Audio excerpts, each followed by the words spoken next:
What's up, everybody? Welcome back to another episode of Wait, I'm a Mom. I'm Alicia Ace West, your host, and today's episode we have Amandalyn Findlay. She is a mortgage broker. She's an entrepreneur, has her own company, Findlay Real Estate and Mortgage, right?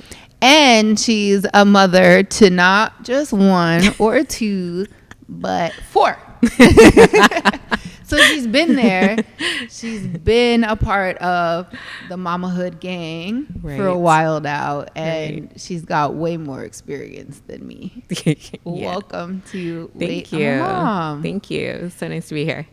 I really appreciate you coming. What we usually do is we start our podcast off with a little wine down. So I'm going to pour you a glass of wine if you don't mind. Yes. Thank you. What kind is that? So this one is 19 Crimes, Cali Red. It's a Snoop Dogg one.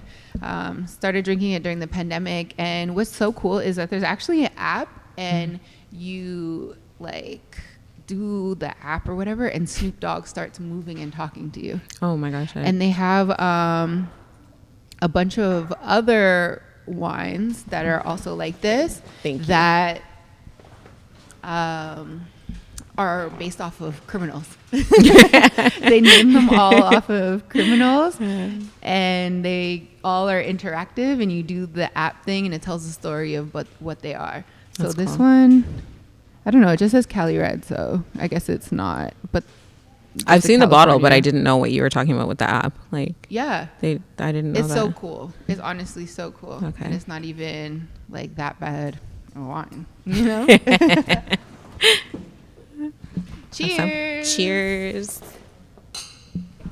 So during the wind down, I just want you to be able to take a sip of wine, relax, and kind of like, let's recap about your week. How has your week been for you? 4 kids, probably crazy. Yeah, it's been crazy. I mean, 4 kids is definitely, no matter what you're doing, whether you're self-employed or whether you're working a 9 to 5, it's going to be very crazy. Yeah. But I think what helps me is just prioritizing, setting an agenda, getting up early, trying to go to sleep early. This week has had a lot of appointments, but that's life. That's mom life. Yeah. That's work life, entrepreneur life. Yeah. And then especially when you work within the real estate space, I feel like there's so much appointment setting that you have to do, right? Yeah. Like, it's good because I do specifically mortgages. My husband is the real estate agent. Yep. So with mortgages, you don't necessarily have to meet each client face to face, like in person. Yeah. You can do Zooms. I don't go to my brokerage often, so it just makes sense to be able to work from home. It's definitely a luxury because I remember the days when I was a financial advisor at the bank and I did have to go in, rain or shine, no matter what. So I'm very grateful for that. Yeah. Well, let's talk about how old your kids are, because it's interesting. Yeah. So I have 4 boys, all boys. The oldest one is 15. As of this year, he's 15, then 11. And then we have 2 younger ones, 2 and 9.5 months, almost 10 months. Wild. So what's crazy, like this specific episode, I want to discuss pregnancy. Okay. Because a lot of times people think one thing, you know, like especially if you haven't been through it, or you're a person that just has a quote unquote normal pregnancy, you don't realize the ish that could really go down, you know? Yeah. And especially the fact that you have 4, I'm sure not every pregnancy has been the same. Yeah. And then doing 2 pretty much back to back. Yeah. Yeah. So you told me a little bit of your story, but I don't know all of it. So please, which child's pregnancy would you like to talk about? So I would say that the first 2 were pretty quote unquote normal, right? I've had C-sections for all of my pregnancies. So I'm expecting that the other pregnancy is going to be a C-section. That is my normal. That might not be someone else's normal. Yeah. So I respect that. But for me, it was normal to know that, okay, I'm going into this pregnancy. It's most likely going to be another C-section. And was a C-section because like health reasons, or was it just because like they just didn't think that you'd be able to? Yeah. So for my first, it was a C-section because his heartbeat was off the chart. And so we were trying to deliver vaginally, but his heartbeat was off the charts, and they decided that the best thing was going to be to do an emergency C-section. Got you. After having an emergency C-section one time, 4 years later, it's just kind of normal that they would, okay, if you already have a C-section, they're going to want to do another C-section. Third time, I was thinking, okay, you know what? Like, I'm going to actually try to do this vaginally. I don't know why, because I am scared, like completely. Like I have no tolerance for pain. I'm scared. I don't even, but I was like, you know what, let me just try this. And because the other two were there was like an 8-year difference. So I was thinking, let me do what I didn't do back then, such as let me get a midwife, because I had no idea that one, they were free. Yeah. And two, that they are just like a wealth of knowledge, and you don't need to deliver at home to have a midwife. Yeah. And so many people don't know that. It's true. They don't know that it's free, because even when I went through that, I was like, I really want a midwife, because I've heard that having a midwife and having that experience is so much different than having an OB. Yeah. OBs, I've heard, because again, I never had one, is like in and out, very basic, just check, bye, that's it, compared to a midwife where I felt as if they really broke down the experience, explained what was going on, was there for you to have questions, and I thought it was more of a personal like interaction than just a transaction with the OB. Yeah, absolutely. And I think for every person who, especially who is a first-time mom, they should 100% get a midwife, because you have a million questions, and the reality is your partner is just not gonna know. No. So we like to have these conversations with our partners, but like they just really don't know, and they're not aware, right? So the midwife is kind of like that guilt-free person you can call, and you can bombard with all your questions, and they can be there with you, and they come to your home. So these are all things that I did not know, because I had my first two when I was 21 and 25 years old. So I wasn't completely different state in my life, in my career. We, still establishing ourselves. So I wasn't aware of all of these things. But now I was like, okay, we're more established. We can a different pace now. Let me actually look in and do some research. So I did start off wanting to have a midwife, but because what happened with my third pregnancy, so Genesis is his name, just so I don't have to keep beautiful saying name. Third, thank you. Just so I don't have to keep, reiterating 1, 2, 3, 4. His name is Genesis. So with Genesis, my cervix opened at 23 weeks. And what do they mean by cervix opening for people that might not know? What does that mean? So what does that mean? Well, that means that the plug, so when you're having a baby, there's the mucus plug. Right? And so the plug holds the cervix together so that the baby can, one, doesn't get no bacteria and can grow in a peaceful environment, in a safe environment. Basically. And then also without the amniotic fluid to leak out too, right? Exactly. So it holds all the fluid and so on to protect your baby, to nourish your baby and whatnot. So what happens is if your cervix opens, there's a chance that you can go into preterm labor. And depending on how much weeks you are, it could, result in your baby not making it through or being delivered and having to go to intensive care.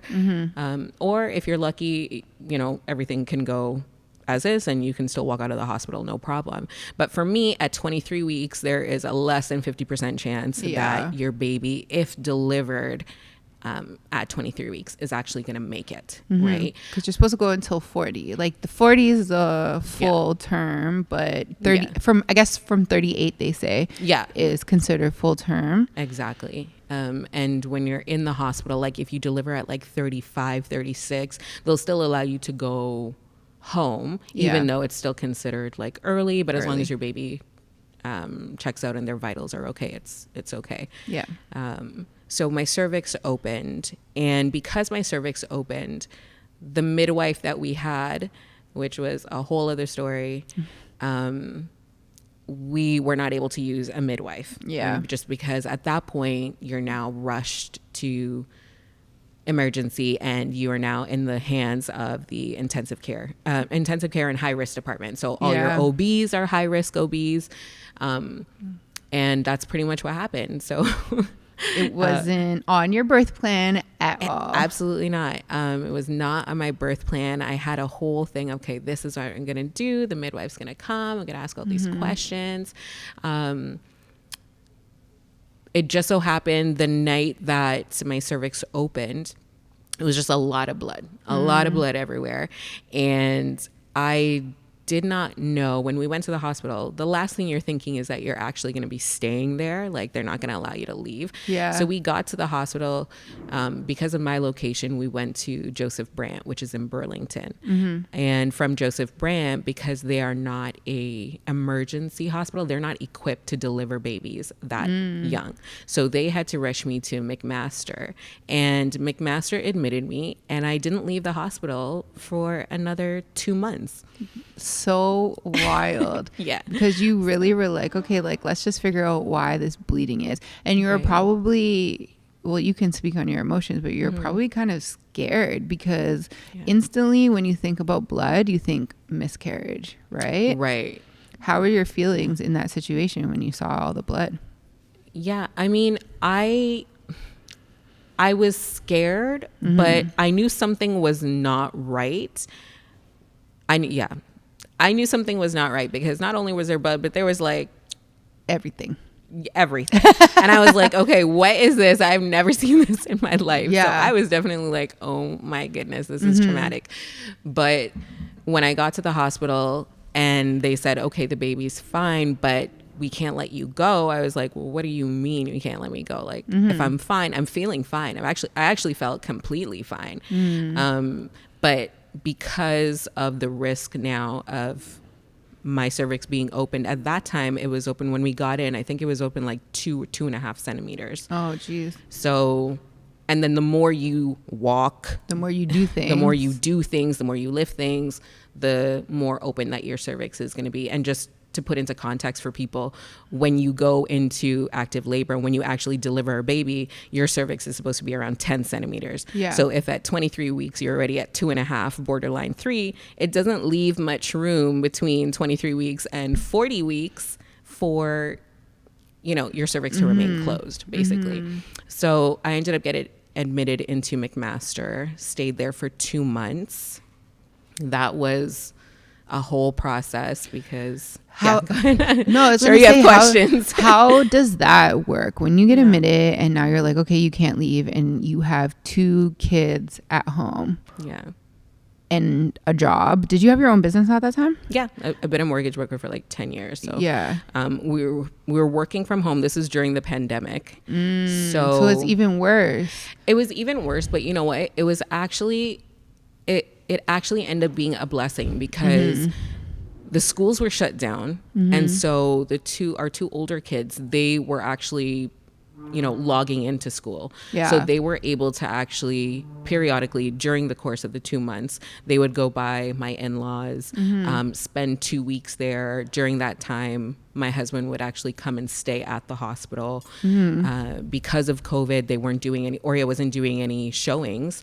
So he was able to actually just stay there, work from the hospital. I was there working from the hospital. I was accustomed working from home anyways. So it did end up working out a little bit easier to have some support. Situation, possible outcome for you, right? Exactly, right? Because once they actually did coming close to my delivery,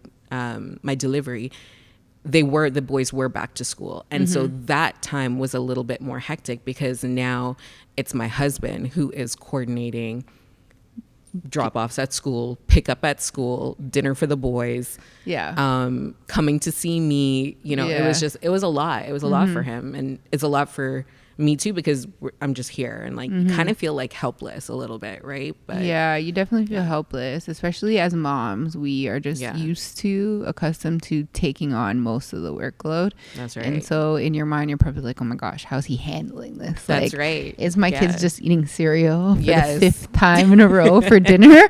Or are they actually eating something that has some type of nutrition, Exactly. There's probably so many things going on in your mind. And then on top of that, worrying about you and your baby health, right? Yeah. So while you were in the hospital, you developed gestational diabetes. Yeah. So they test you normally. They test you for gestational diabetes.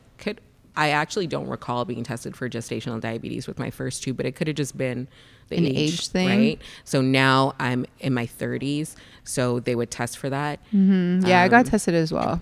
Crazy. Yeah. Very, very. Everybody hates it. Yeah, exactly. Especially if you have to take it twice. Yeah. Essentially, for anybody that doesn't know, you go in, or you're given, I don't know. Well, you're in the hospital when you did the test, right? Yeah. So you couldn't even go anywhere. But for me, my midwives gave me this bottle. Usually it's orange. Mine was clear. And I take it home and it has instructions on it. And they said at this many weeks before you come in for your next appointment, you drink it. You have to drink it like an hour or something like that before you come into your appointment. And it's a stupid amount of sugar and just nastiness. It's like if you went to a fast food joint and you tried to get a drink and it was only the syrup that was coming out and nothing else. That's what it is.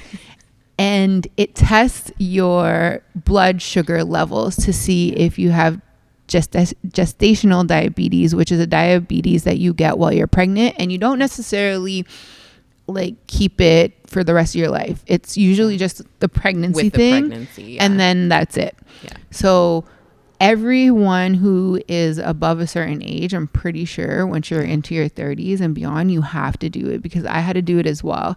And I know my mom, when she had my sister, she was 38 years old when she had her, and I know she did it. So if you didn't have to do it at early 20s, it was just because you were younger, and they were like, the likelihood is slim to none. Yeah, exactly. And with gestational diabetes, a lot of people end up having to take I think it's called metformin.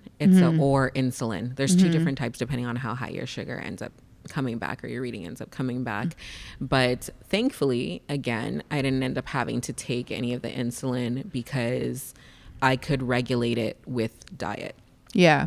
Which was a blessing, but also very difficult, because for someone like me who likes to have anything sweet after I eat dinner, and who naturally eats a lot of fruit, you can't even do that. Which was the hardest thing for me. It was the fruit that was the hardest thing for me, because you can't eat like grapes and stuff. You had to eat like cantaloupe, and I was like, boo, no mango, no pineapple, like nothing, like just, so it was an experience, but it did help being in the hospital, because they're giving you meals catered to what your dietitian is actually prescribing you. Yeah. So you don't have to actually make it, because if I was at home, fast forward my fourth pregnancy, I was at home and I also had gestational diabetes.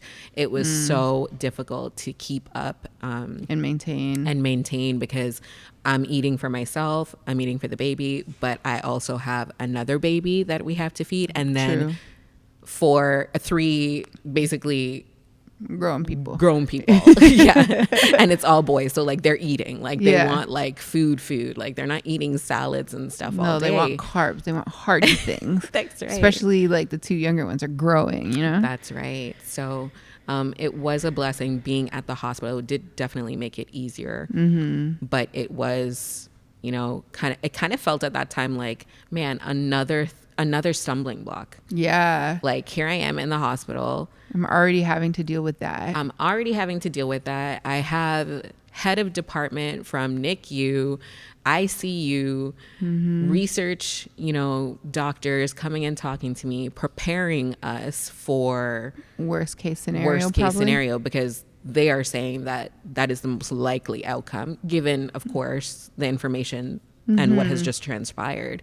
So you're having to deal with that. Then now this comes along. You have gestational diabetes. Never heard of it. Yeah. So now I got to do all this research about it. Yeah. And it was just a lot. So, and you're just stuck there in the hospital and you're hearing people, go through their own situations. So it's really, you have to be like mentally strong, like in order to really block that out and focus on like your situation and know that your situation is not the same to everyone else's situation. No. Right? Every situation is literally different. Like no two pregnancies are going to be the same. There's going to be at least one thing that is different. And like for all 4 of yours, they have had different experiences, Yeah. And I think that's the biggest thing is that like you can listen to this podcast and may never have Amandalyn's experience, and that's fine, but you may have a totally different one that could be just as bad or maybe even worse. You just don't know, which is like mind-blowing. Yeah. And it's kind of scary. It is scary. And there's so many pregnancy books and like parenting books, but I really feel nothing can prepare you for motherhood. Like it just can't, because you can read all the books you like, but at the end of the day, your body is different. How your body responds to things are different. When your kids come out, your kids are going to be different. One kid is not going to be the same as the other kid. So you just kind of have to have that grace for yourself and your family, your kids, and just go with the flow. And grace for your body too, Yeah, exactly. Because your body's going through so much to even get this baby to as far as you can. Right. Yeah. Like, and then even to like, baby, to prepare the baby and then even get the baby out. That's a lot too, right? Yeah. So how did you feel while you were in the hospital? How was your mental state? Because for me, I ended up in the hospital just over a week after I gave birth to Nola, and it was dark. I just did not feel, the hospitals aren't the most bright and cheery place. Right. So how did you feel? I would say, if I think back, it's so easy now to be like, remember that you pushed past it and that you got through it. But if I really, prior to even meeting with you, I was reading back my journal entries to even just tap into like, how was I actually feeling? Right. And surprisingly, so I'm a Christian. And so while I was in the hospital, I had so much time. Right. So what I was doing the most was really reading scripture and reading my Bible and focusing on work because I had all this time. So being alone, I was scared, but I also knew that my baby wasn't going to come right now at 23 weeks. You had faith? I definitely had faith. Like, I just knew the doctors, they were like, but what if like this and this and this, like, I don't think they wanted me to take Celestone, which is it's basically a steroid that opens up the lungs of the baby, because they really did believe that the baby was going to come out soon. Celestone is really good in your system for 2 weeks, right? After the 2-week period, if your baby isn't delivered, it's useless, basically. And so not that I was against taking Celestone, but I just knew that he wasn't coming right now. Yeah. Right. And so I just kind of knew that, like, hey, I just felt like if God gave this baby to me, then he's going to see it through. So, I mean, I know it kind of like back, if you're someone who really is into science and so on, like, it kind of seems wild that like all the numbers and all the science is pointing this way, but like here you are saying no to it. But I just knew my body. And like when the time came before I did actually give birth at 33 weeks and 6 days, which was a miracle even to get from 23 weeks staying, you know, keeping him inside of me all that time. Yeah. Everyone was shocked. The doctors were like, I can't even believe this. But coming up to that time, so I delivered at 33 weeks, 6 days.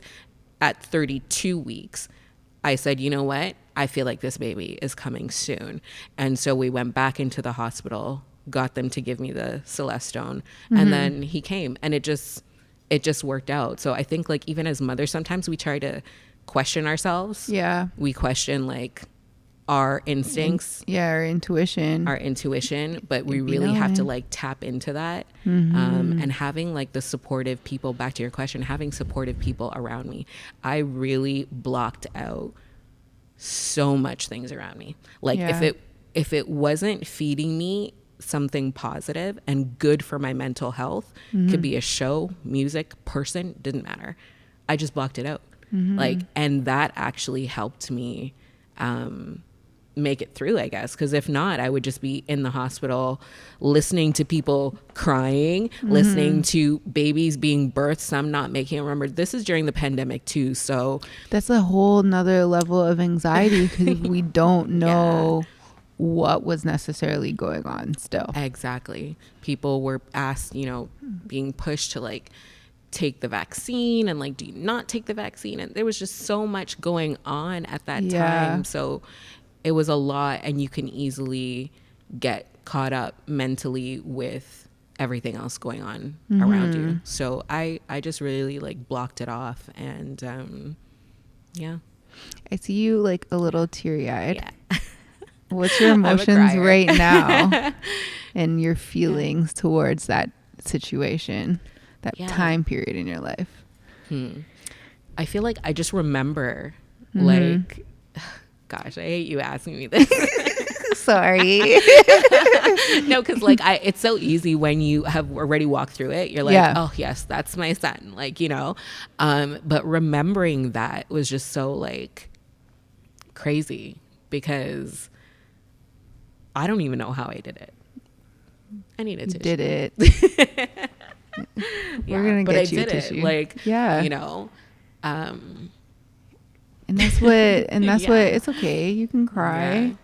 But that's what mothers do. We do it and we make it happen, and we make the best of the situation. And it's just, like, you're having these emotions right now because you're talking about it and you're getting to like really reflect on what had happened. And a lot of times with becoming a mother, you are just into the deep right away. And you don't get to reflect back on the things that happen. So true. And your emotions and everything, every aspect of it. You don't. Because even as you're asking me, I'm like, oh my gosh, I actually never sat with myself to really even process that. It was just kind of like, you're a mother now, so you have to, you know, even just when Genesis was born, he had to stay in NICU for a bit. So immediately it was just in my room, they were saying the best thing for him, because he was so small, is breast milk. And so there's that push for like to breastfeed. And I was like, man, okay, but I'm not even there with him all the time. So I was pumping like every 3 hours.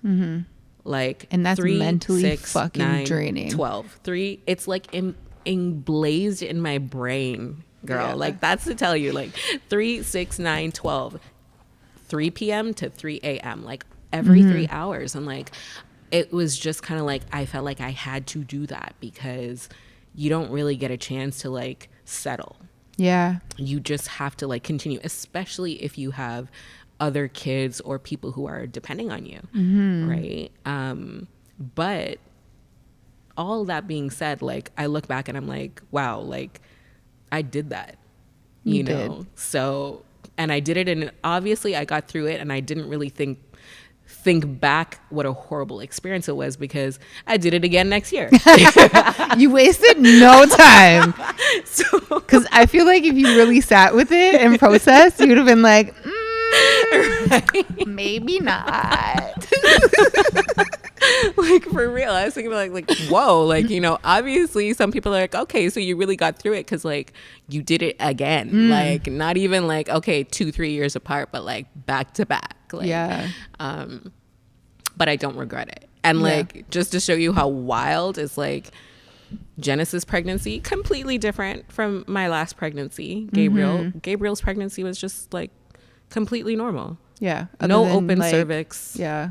Other than gestational diabetes. Yeah. So, and it's funny that you even call that out because it's like, that's normal to me now, but that's not normal pregnancy. No, it's not. That's not normal. And like having to go to the doctor every 2 weeks now to make sure that your cervix is closed and not gonna open up with my 4th pregnancy, that was mentally draining. I'm not gonna lie. Yeah.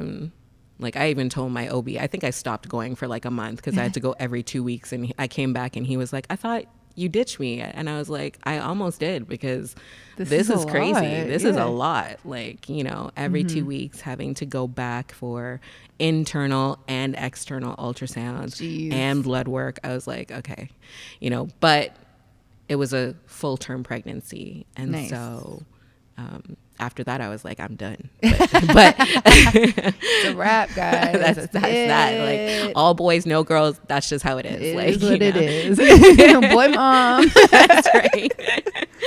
Yeah. So. How do you think your partner was feeling going through this 3rd pregnancy while you were in the hospital most of the time? I would say, you know, guys, right? Like, I just think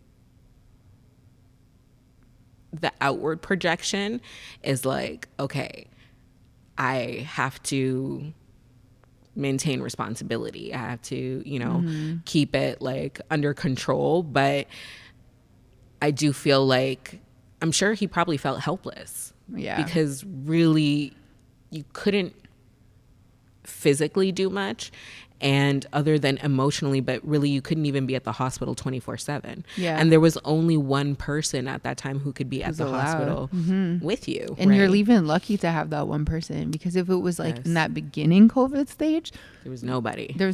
Yeah. Which is that actually happened to a friend of mine, my sister-in-law's best friend. She had to deliver all by herself, her very first pregnancy. And I was so like, scary. Wow, that must be very scary, right? But yeah, I think that he probably just felt really helpless, but he too is a Christian. And so, you know, we just prayed a lot, and we just really leaned on our family, our immediate family. Like, you know, our tribe really came together and like did the best that they could do, dropped off food for me, for the boys, like did what they could do. And like, we were just so appreciative for the little things, which is really, really good. Yeah. I love that you had that support throughout that situation, because it really isn't normal. And having a support system, having a backbone, you know, riders to be there for you and show up in the smallest ways is so amazing. Yeah. Once you gave birth to Genesis, how was that experience going into the NICU and then having to deal with your regular life again? So again, thankfully, I'm self-employed, so I could work from wherever. And immediately after Genesis was born, because we're at McMaster, their NICU is like intensive. So it's really for babies that need very high risk and need 24/7 watch. Genesis spent 1 day there, and then they transferred him to Joseph Brant, which is a less intensive, because he was doing so well. So I was grateful for that. But and then also closer to your house too, right? It's actually the same distance. Just Hamilton and McMaster was like on the mountain. Joseph Brant is just along the QEW for us. But it was difficult because that meant him being in NICU and me being discharged meant that I have to physically go there. Yeah. Every single day. And I just could not bear the thought of like him being there by himself all day, because you're just a baby in a bassinet, or whatever The you incubator? the incubator. I mean, he wasn't incubated, it was an open cot, but still it just rubbed me the wrong way. My heart just broke, because I was like, man, he's not hearing any voices. Yeah. There's no one to sing to him. So I would go, my husband would drop me off every day in the morning, as soon as, it's not like they close, but he would drop me off early in the morning and come back for me at like 5 p.m. And I would just take my laptop and I would pump there. I would do my work from there. I would sing to him. I would play worship music while he was there, just softly in the background, just so he's like hearing things. And the nurses were like, these are all things that actually help babies. The baby get through it. Yeah, right. And so he stayed there for 3 weeks, which was crazy because he was born 6 weeks early. Yeah. And so he was doing so well, and he kept ripping out the feeding tube all the time. And I was like, man, little guy, you just want to come home. Determined baby. He was so determined. Like, he's still determined. But how much did he weigh when he was born? When he was born, he was a chunk. He actually weighed 5 pounds. 5 pounds, 13 ounces. Something like that. Pounds, yeah. So it's actually not that off track. Yeah, because like they were, because of the gestational diabetes, but because I was able to control it, even though he was that premature, he was still chunky. Yeah. So he still had good weight. Yeah. So it worked to his benefit, to be quite honest. And yeah, like it was a lot, but it was good, because I just remember counting down the days till we got to bring him home, and then and do the car seat test. Yes, of course. When you do the car seat test, that means they're graduating and they get to go home. Yeah. And they were just right on his board, like, okay, as soon, because he kept pulling out the feeding tube, and so once he pulled it out, like the very last time, the nurse was like, okay, you know what? Try him to drink from the breast. Try him to drink from the bottle, see how much he's taking. So they weighed him before and then weighed him after, and he was able to retain his weight. Nice. And then they were like, okay, great, he can go home. Genesis. And I was like, yes, thank God. He was just so determined. He was such a chunk. Like, he just loved to eat. So I was like, perfect. You're going to do just fine. Yeah. Yeah. I have experience with the NICU, not because of my daughter. She was full term, 10 days late. Oh. Yes. So I was almost 42 weeks with her. Wow. So she didn't need to see a NICU. But my sister, so me and my sister are 11 years apart. I'm 11 years older than her. Okay. And my mom had her at 38 years old, but she ended up giving birth to her 5 weeks early. And she too was a chunk. She was 7 pounds 6 ounces, I think, when she was born, and she had to stay in the NICU for 4 or 5 weeks. I remember she had this issue with breathing. She would stop breathing. It had to do with her esophagus. It would like close or whatever. And so she had to stay there a lot. But my mom going back and forth to the hospital daily.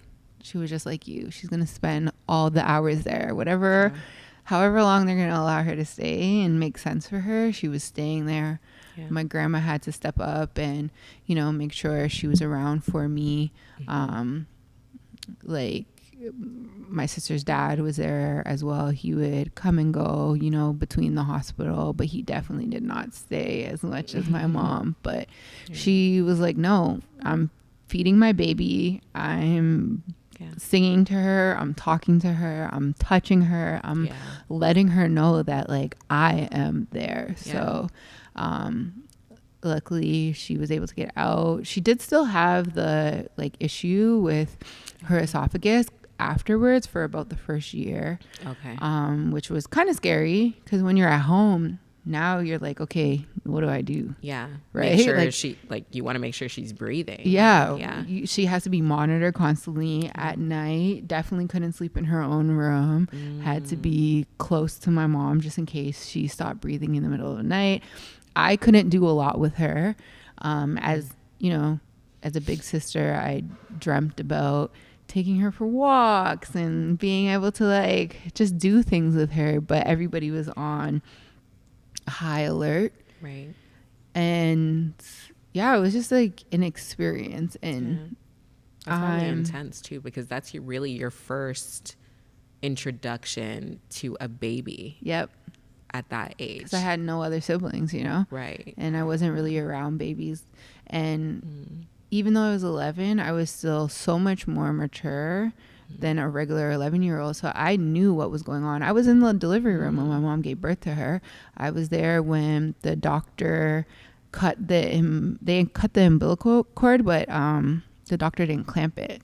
And so I remember it started spinning and there was just like blood everywhere. What? Yeah. And then I remember my mom saying to me and her father, my sister's father, go, go, go. Because they took the baby and immediately rushed her out to like go to the NICU. And my mom was like, go with them, go with them. So like me and him were running down the hallway with them.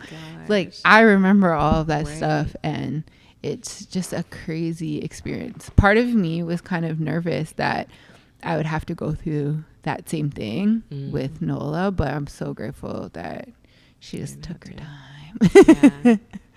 When you said, can I ask, when you said you ended up going into the hospital after, how long did you stay? What does that process even look like? Like when you are aware that you are not feeling yourself, like do they keep you there? Do they like I had to go to emergency okay because I was not feeling good at all. I knew something was wrong. It was pains. It was like I couldn't walk. I couldn't lift up my baby. I was home by myself, and she was in the playpen. Okay. In the living room. We were downstairs. I was laying on the couch and she was behind the couch. My couch is pretty long, so I had to like try to walk all the way there because she was screaming. And I was like, oh, mommy, can't get up, because I was just in so much pain in my abdomens and stuff. So that was a lot, and I just had to go to the hospital. I'm so grateful that I did go to the hospital, because the worst could have happened to me if I didn't. And I ended up staying there for around 5 days. Okay. But it wasn't too long. Okay. You know, it could have been worse, I guess. Right. With her? But no, I wasn't around her. Okay. So she was 8 days old. Okay. And not there, because I was on a floor. I was on the cardiovascular floor. Okay. And what's it called? It was a COVID breakout. So nobody could come in. So I was literally just vibes. If they wanted to deliver me food, they had to drop it off at security, and then somebody had to come and walk it up, because nobody could come up at all. Wow. So it was dark. You know? Yeah. Guilt comes in. You can't have your fresh out the womb baby. Yeah, absolutely. You're just days old. I can imagine. Yeah. Well, you kind of experienced it, right? Yeah. At least you like got to go for a few hours, but there's still that mom guilt, because this is not the only baby. And so, you know, you're thinking, I was thinking, you know, I want to be there for this baby that is really dependent on me. But also I had to, you know, because at one point I did get a bit upset, probably, you know, all your emotions and all these things. But I was upset at my husband, because I'm like, man, like I am doing this each day and like every day, and like you should be here too. And he actually, and I was like, wow, like God, you are so good, because he actually gently reminded me that we have 2 others who also need love and attention, and things are going on in their life. And so just you haven't been able to be there because you've been in the hospital, and now still have to be in the hospital. Yeah. So like just him even reminding me of that, I was like, even though I would have loved to have both of us be in the hospital with Genesis, the reality was that couldn't happen. And so I did kind of feel a little bit of mom guilt, like, oh man, I wish I could be there for the boys, like help them with their homework, figure out what's going on with their school. But also I was confident in my husband's capability to the best that he could do. Yeah. You know, like, because he too, it's a whole new thing what's going on. Just even having a baby, it was like brand spanking new at that time because of the age difference. No, it's they say if there's 10 years or more apart, then that, so you had 2, so it doesn't really count. But for me, I was 11 years apart. It's like my mom has 2 only children because I had already grown and developed and I already knew what I had to do, and then she's doing it all over again. And so it's such a difference from back then to absolutely. I like agree. now. I could see that. Yeah. Have you ever been able to talk to your kids and see how they felt during that time? I never actually spoke to them and asked them how they felt at that time, but they would come to the hospital and the odd time I would be allowed for like a day visit or a day pass to like leave and spend a couple of hours, you know, within close proximity to the hospital. I think that my older one, he doesn't really show too much emotion, so he won't show concern. He'll just kind of be like quiet and observant, versus the second oldest, he was more like, when are you coming home? Like, you know, he was more concerned. He is more emotional. So that was hard. He's 11 for him. now, right? He's 11 now. So he was like 9ish. 9ish. Yeah. So he didn't understand. No, he's still very young. Like if it was to happen now, I feel like they're in a little bit different space because there should be a little bit more independent. I still feel under 10. It's mommy, you know? Yeah, exactly. And even with Gabriel is our last son. With this 4th pregnancy, both of the 2 older ones were like, does this mean you have to go back to the hospital? So it was a very, I think, traumatic experience for them not having me there in the home. But I'm glad that my in-laws, my mom, they were all able to kind of step in and bridge that gap so that they didn't feel it as much. Taking them for 2 weeks, 3 weeks at a time, having them do school, logging in from their laptops from their house instead of being home by themselves or home in an empty house without their mom and not having things go as routine, basically. So it kind of bridged that gap a bit, which I was grateful for. Aw, those poor babies. They probably miss you. I am so proud of you. If nobody ever told you that, I'm very proud of you.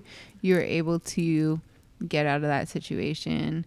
You have a child that is growing and flourishing from that situation. You listen to yourself and advocated for yourself, which not everybody has the ability to do. So I am very, very proud of you. Thank you. And like just sharing your story, hopefully people who are either in that same situation may never be in that situation. At least they are gaining a little bit knowledge and insight, and hopefully can lead with faith as well through whatever struggles and trauma they are faced with in this ghetto hood called motherhood. It's ghetto. Oh my gosh. It's not all it is not all rainbows. squeaky clean and picture perfect. Yes. Yeah. And those people that sit up there and saying, yeah, motherhood is the best thing that ever happened to me. I'm like, really? You know, I commend those people though, because like I really do. I feel like those people are also the same people that are in like a bunch of mom groups and like love those mom groups. I'm just not one of those people, but I commend those people. I wish I could actually be like those people, but for me, that's just not the reality. But I don't mind it. Yeah, I don't mind it. It's just not me. It's never gonna be me. Yeah, you know. Yeah. It's I don't make motherhood my personality, and I knew that wasn't gonna happen beforehand. Like I wasn't made to be a mother, and there's some people who are made literally to birth kids and raise kids, and I applaud them too because I can barely do it with one. Even you have 4, and that's wild. Yeah. But there's structure. Like, you know, I don't think that motherhood is my first identity. I think that it's like a part of who I am. But I think as mothers, it is important to have our own identity and to have our own accomplishments and things that we are busy doing, so that it encourages our children to branch out and do other things and just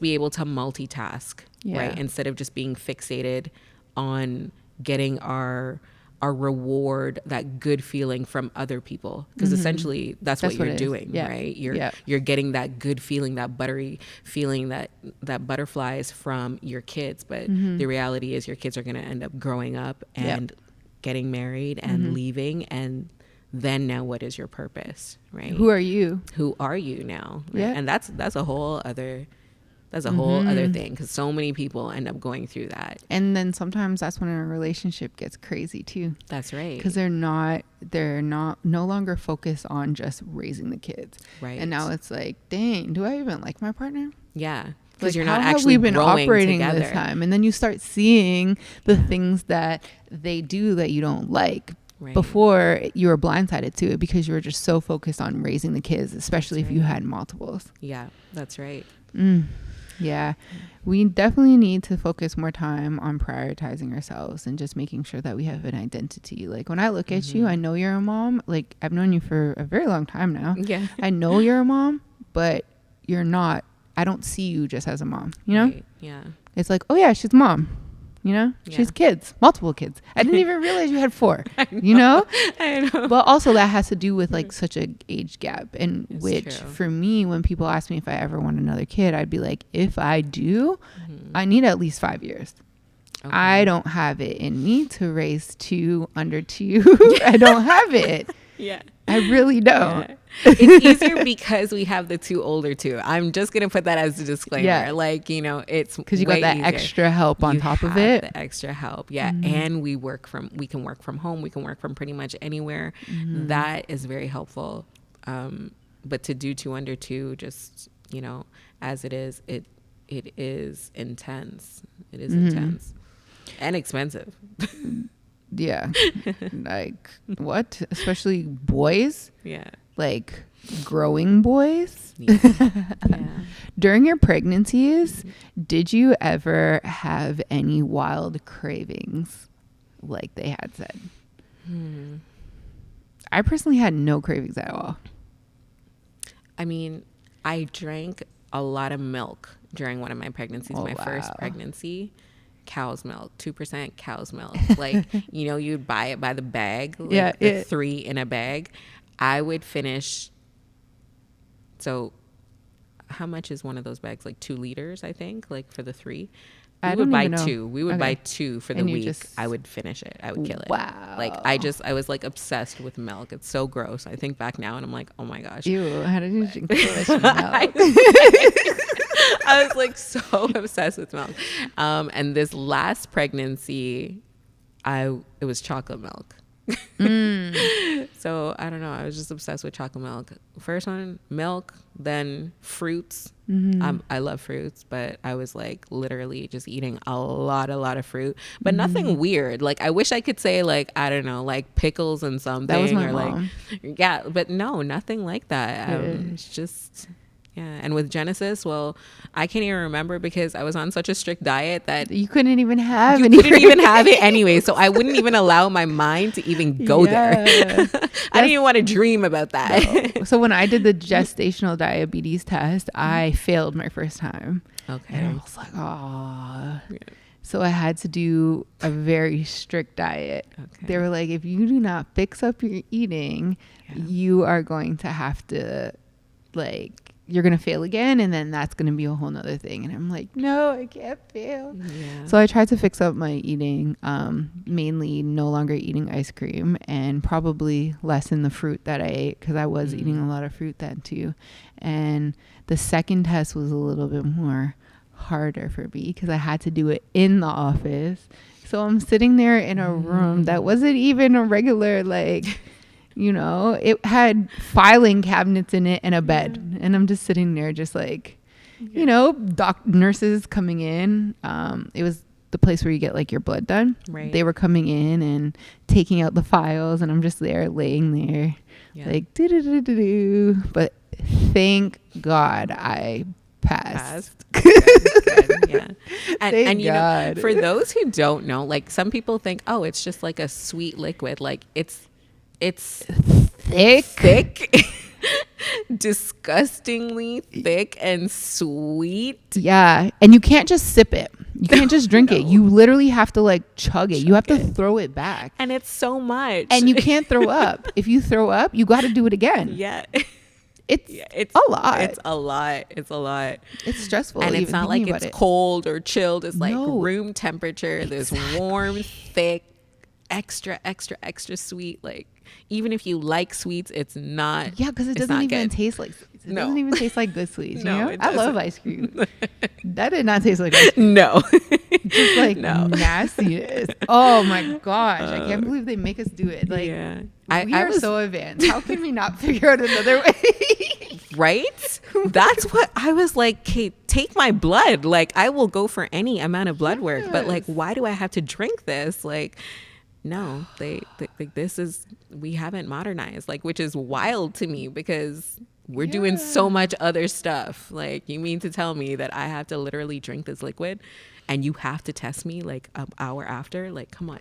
Yeah, it's annoying. Yeah. Don't recommend. But hey, if you have kids over 30, that's what you're going to have to experience. Yeah. So I know you did mention that it's kind of costly. Did you have any unexpected costs during pregnancy? You know what? Surprisingly, no. Yeah, no. Shout out to Ontario healthcare, I guess, right? I guess. I mean, thankfully, yeah, because I wouldn't even have known what would be a cost and what wouldn't be a cost. To be quite honest, I just thought, I guess I'm under the mindset that everything is covered because we live in Canada. And so I'm still of that mindset. It hasn't, you know, I know our healthcare system has changed drastically, things being omitted and whatever, but I haven't, you know, knock on wood, I have not felt that as yet. So I was nervous about my room. I asked for, when I was filling out the form, I'm like, if I go to the hospital, I want a deluxe suite. Oh, yeah. And I was just throwing up prayers that my work would cover it. I had no clue. For a hot minute, I really thought that I was going to get a bill saying that I owed the hospital a good amount of money, but I didn't. Shout out to Warner's Benefit. Hey. Covered everything so that I could have a good room. Yeah, that's good. 'Cause you know what? At the hospital, there were, even in a private room, there was this one room at MAC, and it's like they did it up like there was a shower inside. It was like literally like a king's room.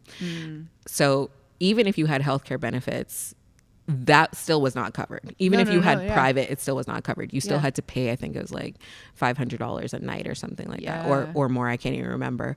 And I remember when we were choosing our rooms, I was like, okay, well, I want this room in the picture. You see this room in the picture here? This exact one. This one. And there's only like one, that's the only room. So like you have to like book that room. And my husband was like, you are literally going to be there for like 24 hours. Like, you really need this room. And with Genesis, I wasn't even at the hospital for 24 hours. So good thing we ended up getting a private room, but good thing I didn't waste my money and get that because I wouldn't even have used it. They discharged me in less than 24 hours, even after having a C-section, which is wild because I feel like they do that now. They're supposed to keep you for like 3 days. Like, what if something is wrong with me? As soon as you can literally get up and walk from here to there, they don't even wait till you use the bathroom anymore. They're just like, oh, she can walk? Okay, we need the bed. So go home, call us. Why I stayed in the hospital was because after the baby's born, they prick the foot, for anybody that knows, to do the sugar for the baby. And hers was a little bit elevated, but that also had to do, or because she was over X amount of pounds. I think it was if Okay. your baby's over 9 pounds, then they check your sugar and you have to wait a whole 24 hours because they'll do it right when Okay. she was born and then they'll do it before they release you. So that's the only reason why I stayed in mine, because Right. otherwise, if she was under like 9 pounds or whatever, they would have Yeah. just let me go. Yeah. And I've heard so much from other people that had C-sections too. It's like a couple hours and you're out. Yeah. Baby's good. Okay, cool. Yeah. And it wasn't like that. It used to be like with my first other two, they would keep you, if you were having a C-section, you would stay a minimum of 2 days. Yeah. A minimum. Like you had to get up, walk, and use the bathroom on your own and be good to go before they would release you.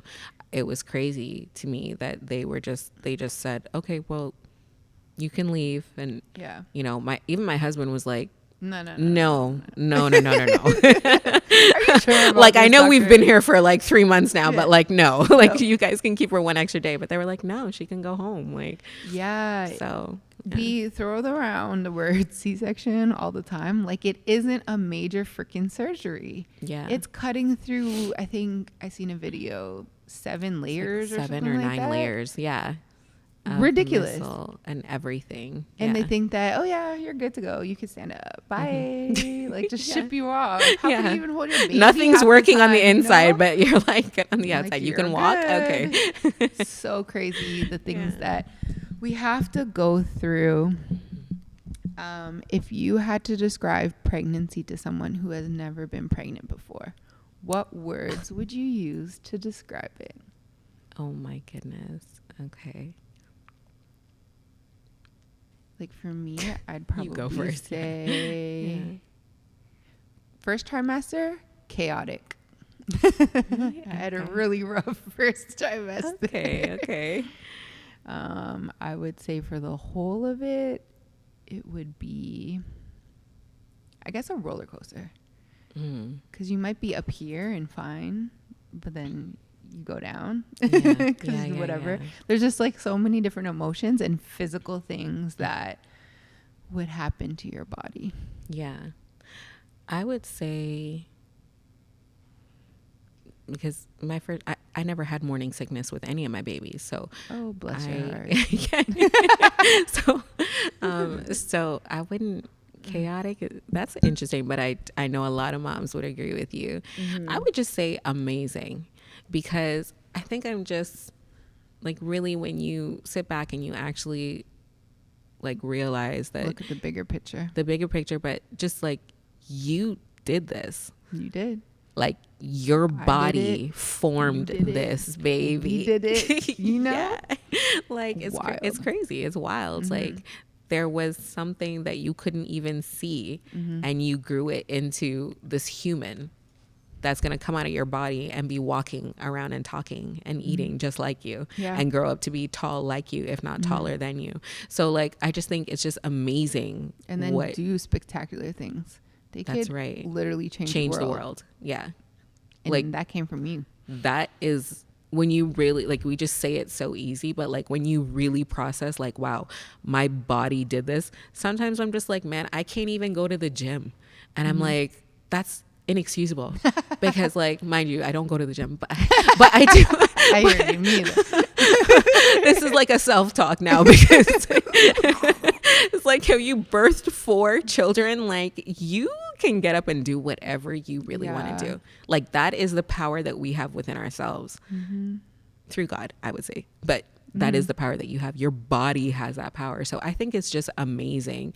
And don't lose sight of that, Of course not. right? Because it is a beautiful thing. So this has all been so great. Yeah. I want to, a segment on the podcast is Momma Approved. And that's where you just share any type of recommendation, tips, tricks that has to do with motherhood, that has to do with self-care, whatever you think the listener can take and potentially help with their life. Okay. So I would say, it really depends on what's important to you. What's important to me is my time. And so obviously I have 4 boys. It's hectic. I'm an entrepreneur. It's hectic. So for me, one of my kids' godmothers, Genesis's godmothers, I would do all these videos on Instagram of him doing. I decided, okay, yeah, you have time now. You're in a different stage of your life. I got time now, so I'm gonna let this boy eat for himself, do the whole baby-led eating thing or whatnot. That got very messy. Okay, very, like, multiple baths a day. I don't have time for that. Like, it's cute for like the first couple weeks when you're taking all the videos, and then after you're just like, okay, this strawberry stain is not coming out now. Like, now we can't use this. Like, it's crazy. But she got him because she would see these videos that I'm doing, and she would just be like, okay, what are you gonna do? How are you gonna get that out? Like, he's covered head to toe in like all this food. So she got this, I'm not gonna lie, it kind of looks like a straight jacket, but like, it's not a straight jacket. It feels like a tablecloth. But you put their arms through it, and it just ties. It's kind of like a bib, but like it has like arms, so it literally covers them when they're sitting in their chair for their whole body. That has been a lifesaver for me, because if we're on the rush, if we're wherever we are, I don't have to worry, because sometimes, trying to leave the house on time is struggle with one kid. It's almost impossible. They want to eat last minute. They don't want to eat when you need them to eat, so that you can be and leave and change and do all this stuff. And so that has just been game changer for me. I really appreciated that. I've seen that. I think my friend had it. I like kind of let Nola eat by herself, but kind of not. It's like, guided eating.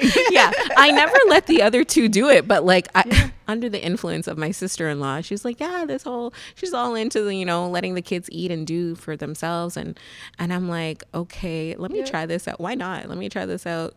And not knowing how messy this could be. And once you actually start, they get their own sense of independence. So you can't actually go back to like feeding. Mine. Yeah. So I can do it. No. Now they just want to eat by themselves. So once it's like you're committed now at this point. So that really helped a lot. Yeah. I love that. So if you want to do the baby-led feeding, make sure you get that straight jacket. That's not a straight jacket. That's not a straight jacket, but I don't know what it's called, but it's so good because it's like plastic, so you can literally reuse it. Like once you're done, just wash it out in the sink. I put it to like just dry over the high chair, and like by the time it's next feeding, it's already dry. Because when you're doing baby-led feeding, like, bibs don't do nothing. No, even the ones that catch the stuff, it does not do nothing. Yeah. So you need that. And even those ones, those mats that you can put on the floor. Oh, yes. So they kind of look like the doggy pads. Wash the floor every time. Yeah. I still do. I still have to. Cause I'm like, but it's crazy. They eat one thing, and I feel like sometimes the floor is like got more of it than they did. Yes. How? Yeah. Why is that over there? Yeah. Why are we eating here? And your food is over there. Yes. I don't get it. How to get over there. I don't get it. I'm really big on eating in the kitchen. We have a huge kitchen. Okay. Eat there. Yeah. I will not be around for a meal, and all of a sudden I see cheese and rice on the carpet. I said, why is this here? How did it get here if you guys are supposed to be eating in the kitchen? It makes no sense. The math is not mathing. The math is not mathing. That's right. I was like, get so irritated. But kids, I only have one, but I have 3 that are in my house. So it's still a full house. Like, and they're all under 8. Okay. Well, there's an 8-year-old. That's my stepdaughter. And then my nephew is 2. And he's there. But my stepdaughter and my nephew are only there on the weekends. Okay. So that's when it gets the most chaotic, Right. And especially now that I'm back into work full time, and my mom has Nola for multiple days in the week. Like Tuesday or Monday night till Thursday after work, it's peaceful. It's great. It's cleaner. You know what I mean? No, I just gave up on everywhere. That. Yeah, people are like, how? Like, and I'm like, well, I just think having younger boys, 4 boys, my peace that I have come to just accept this year has been, I will not have a clean house for a long time. Yep. And that used to fret me. I would just get like, I think even one of my sons, he did something for school and he was like, he wrote it out like, what is your mom like or whatever, and he's like, a clean house. Because like, I'm just like, it just frets me to not have a clean house. But I'm like, you know what, God, I just give it to you. You gave me these people. You just allow the place to stay clean for a little bit. And I know that it's all a season. So I just kind of keep reiterating that in my mind. Even when I don't and I have a mental breakdown, I'm just like, okay, it's not always going to be like this. Like, I need to tell myself that. Yeah. I think I've gotten a lot better because I also live with 2 grown men who, you know, they're still boys. Yes. I'm like, who's worse here? Like, you or you? The big one or the small one? Like, you're a big one. How don't you know to pick up your stuff? How do you not know to wipe down a counter after you spilt juice on it? Wipe down a counter with a wet rag, not with a dry rag where it's going to be sticky. It's common sense, but it's not so common for the male species. You know what I'm saying? Well, honestly, thank you so much. I really appreciate it. I hope anybody who listens, they have gotten something.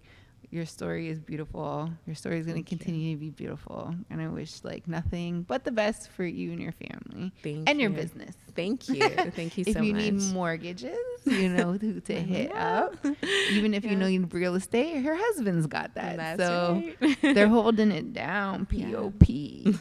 I really want to start this session where we do a listener letter. So if you have any type of questions, some type of advice that you want from not necessarily me, but some of the people that I have come on, send it over. You can DM it to me. You can follow Instagram, Wait, I'm a Mom podcast, and just send me over a DM and I'll pick some to read out throughout the next episodes, and hopefully you guys can get your questions answered. And other than that, you know what to do. Go and like, follow.